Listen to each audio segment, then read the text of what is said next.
early August here in South Carolina, and it's kind of a pick your poison. It's always too hot for the horses. They're just sweating all day long and can barely stand it. So I'm going to pick my poison and get Zeiko some exercise early this morning in the round pen behind me, and then I'm going to hitch him up to our two-wheeled cart that I built a couple years ago. Hey everybody, welcome to Yellow Dog Farm.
Well, I built this cart about 2 years ago, and it works great for getting around. The only thing I don't like about it with draft horses is that it actually sits lower than their rumps, so you almost have to look sideways around the horse. But other than that, it's just perfect. So it's got shocks, it can handle our trails nicely.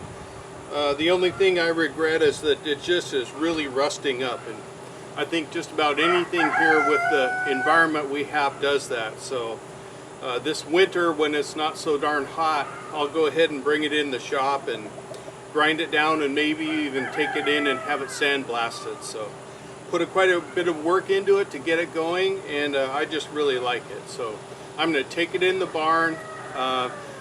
What we'll do is we'll bring Zeiko forward into the cross ties. We'll go ahead and harness him up, and then we'll bring this cart up behind him.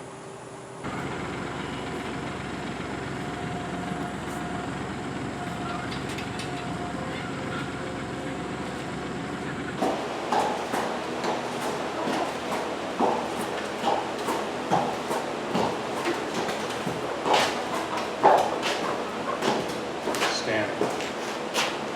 This is Zeiko's collar. I don't know if you can see the buckles here, but it's adjustable. Hold that up. So it's a 22 to 24 inch collar. It's pretty well broken in, although he hasn't used it all that much, so it stretches a little funny. We've got a collar pad in here, and back in the day these used to be all horsehair material. What this one has is vinyl on the inside where it comes up against Zeiko. And that's really good because as he works up a sweat, it allows the collar to slip on his neck and not pull or give him any sore spots or hot spots. You always want to buy the collar in mind of whether you're going to use a pad or not. And as far as the right size fitting of a collar and measuring, I really recommend you watch Neil Dimmock's videos about that. I've trained with him a couple of times, and he can really show you all the fundamentals, so I won't waste any time going over that here. Sorry, Zeke.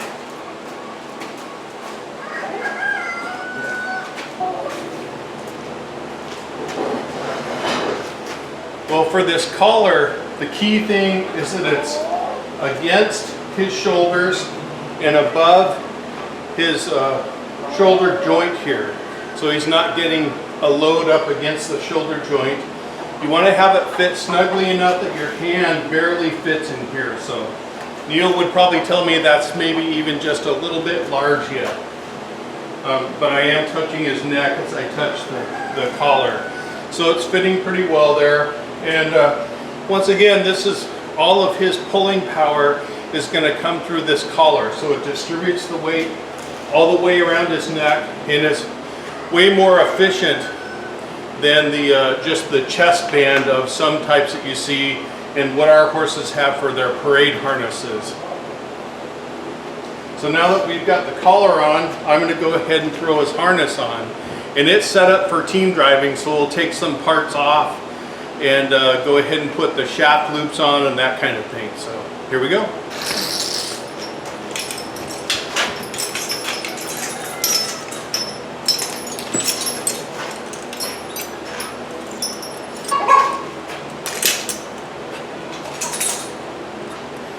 This is the hame strap, and it'll go across the hames and then go down below the horse. It's used for when you're team driving, and this is what allows the horses to brake the wagon. So since I'm only driving single today, I won't need this at all, and I'm going to go ahead and take it off. You can see we've got some snap hooks here that gives the straps enough length for when we set up. So it's a lot more convenient way than trying to buy and add strap, and it works just great. So I'm going to go ahead and take this off, and then I'm going to go ahead and latch his hame strap, which is actually the hardest part of getting this darn harness on, and then we'll go from there.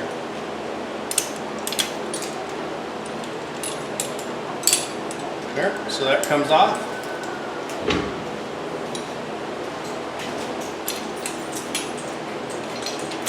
Now the trick with the hames is that you want them nice and tight in the groove and settled here. So we'll actually even do this usually with 2 people.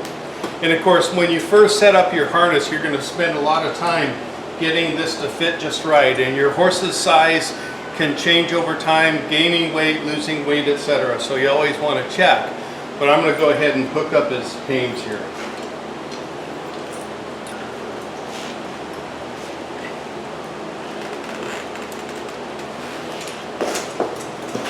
There, so I've got that in pretty tight, and this is what's going to drive his power going into the rest of the harness, so you want it nice and snug.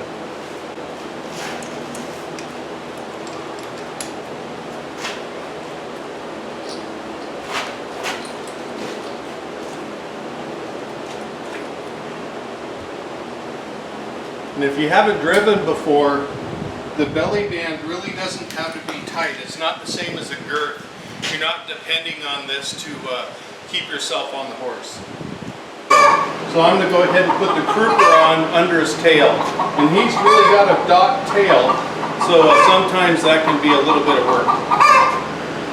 You always keep this strapped up so that it's not bending and putting a kink in it, because of course, as you can imagine, it's really sensitive where it attaches to him.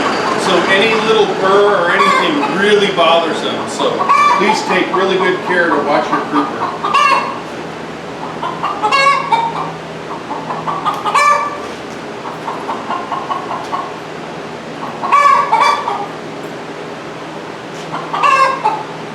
Alright, here's his bridle. First thing you'll notice, it's got spots on it. It's actually from his parade harness, and it actually fits him a lot better. I've got a nylon one for his working harness, and I've never fit it. So I think after this drive, I'll bring him back here to the cross ties and make sure that it fits, so I don't keep putting wear on this parade harness. So what I'm going to do is I'm going to go ahead and put the buck strap over the check across his ears, and it'll connect to the back of the harness. And the idea is, if the horse goes down to buck, this will pull against the bit and stop him from doing that. It's a straight military bit that I drive him with, and actually when I ride him I use the same style bit. The person I bought Zeiko from trained him with this bit, so I just went ahead and stayed with it. And then it's got a curb chain as well. So, and of course the blinders. So pretty standard driving bridle. We'll go ahead and get it on. Good boy. Coming up.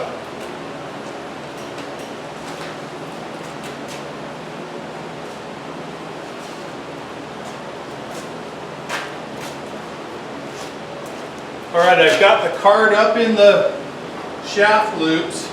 I like the tips to be just up past his shoulder, and this gives him the most room to swing in the harness as well. So you can see that the shaft or the holdback straps go almost exactly to the shaft loops here. So I'm going to go ahead and this is the brakes of the harness. So if he stops, the harness is going to want to come forward. It's going to pull against the harness, and then this is what will attach the shaft to the harness so that he can brake for us. Of strapping in, so he's just about ready to go. But you'll notice I put the brakes on before the tug, so always think about whoa before go.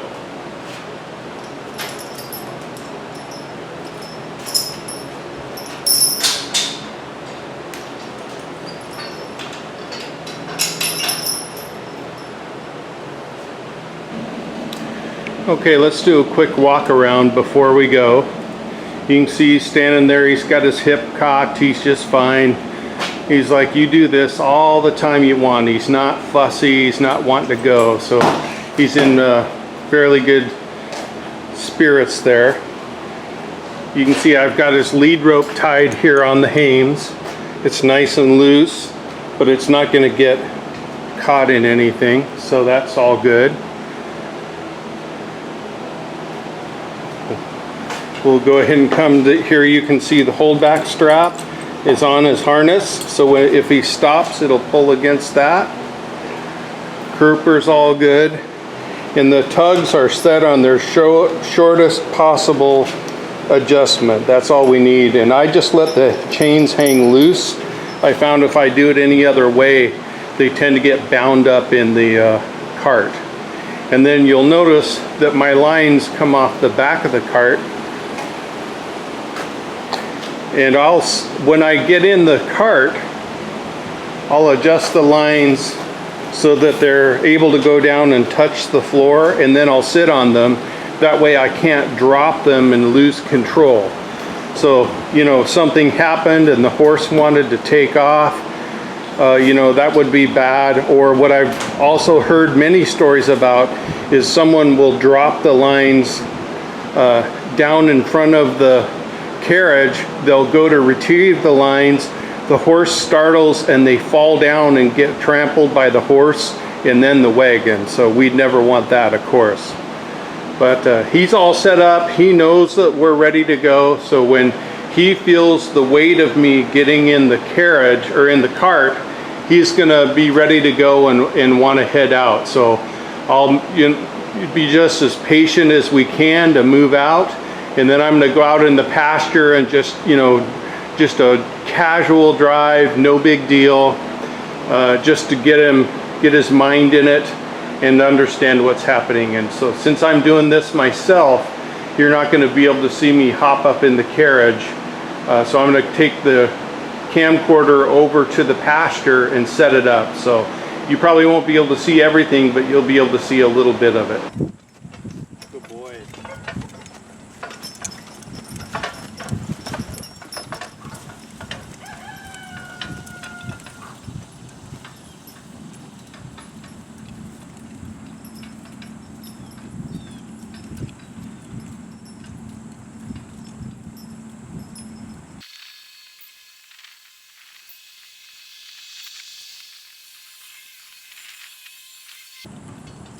Nico, trotting.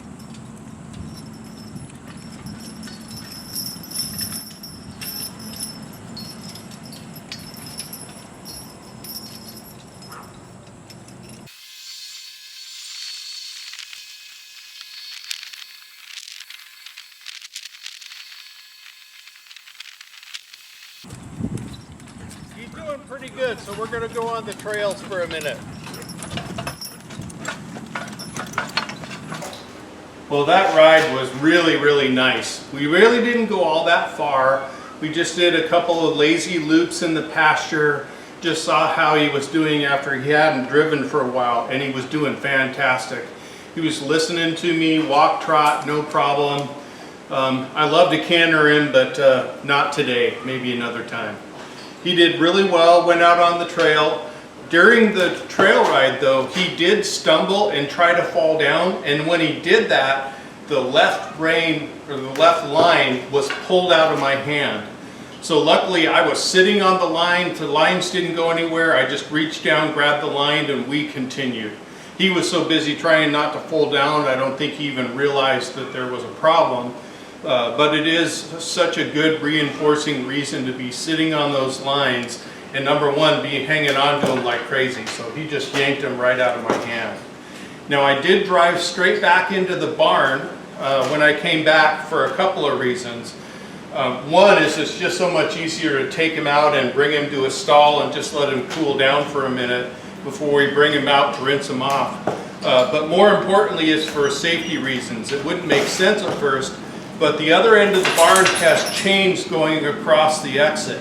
So if I bring him here in the barn and I go to get off of the carriage, if he were to spook for some reason and charge off, he's only going to go about 30 feet and then he's going to stop, or, you know, heaven forbid he'd hit the chains and they're going to at least slow him down or stop him. He weighs 2,000 pounds, so they might not stop him, but they'd certainly slow him down. So especially when I'm by myself, I like to bring him in here because it really is a place where when I'm getting, you know, the most dangerous time is getting on and off the carriage. And so when I'm getting off, he really doesn't have anywhere to go. And when I stop for these cross ties, the tires are actually down below the cement of the barn, so it acts as a little bit of a natural brake. So now that we've got that done, I'm going to move the camera so you can see me unhitch the cart, and then we'll go ahead and reverse the process for his harness. He's got a little bit of sweat going, but it's really not bad, and that's all I really wanted, is to get a little work in and not have him feel like he's being tortured in the heat. And we kept our trail ride super short just because the bugs are so bad. So I picked the area of the trail that's not totally enclosed by trees, and it's a short distance, so I just trotted him through it.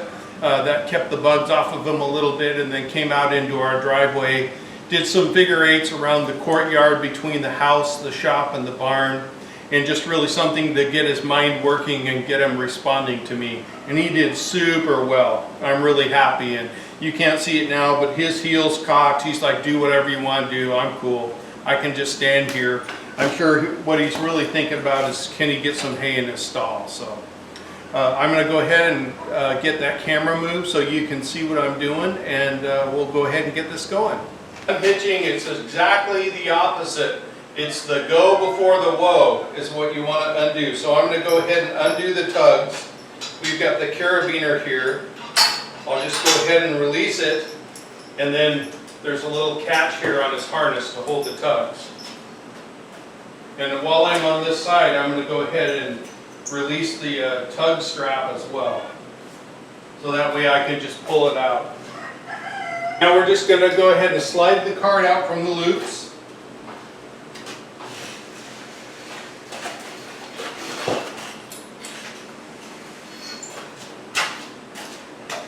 Go ahead and reverse the process.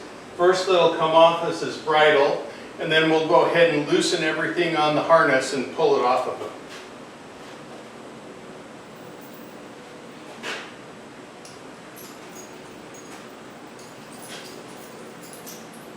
I started from front to back.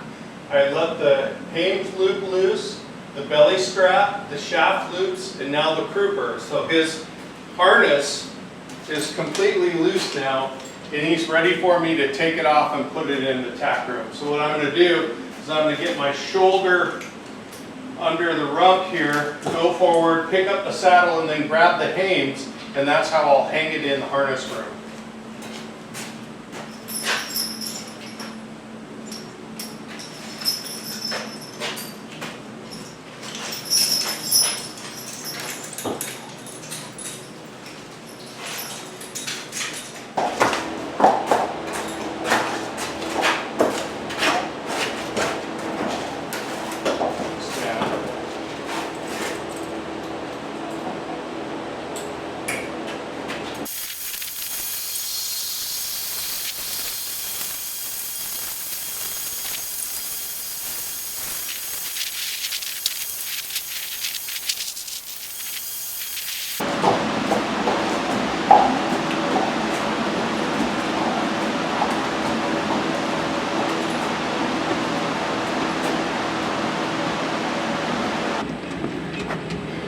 There goes Miss Diane working away.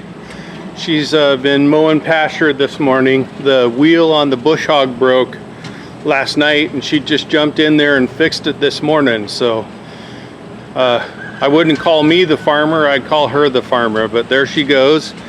And she's just been working away while I go have fun with the horses. So now it's my turn to go ahead and get the cart put away and start cleaning stalls.